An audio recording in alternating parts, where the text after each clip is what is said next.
Scrum Masters, are you ready to supercharge your Jira skills and become data-driven decision-making machines? Alright, folks, let's dive in.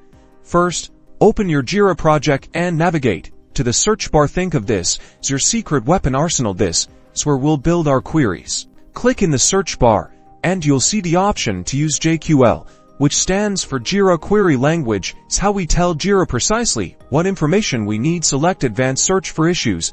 This will allow us to write custom queries. Let's break down a generic example. JQL uses keywords like project, status, and assignee. We're telling Jira, show me all issues from the project, example project, that are currently in the to-do status. Replace example project with your actual project name and to do with the status of the issues you are looking for. When written, your JQL will immediately execute. See all of these issues.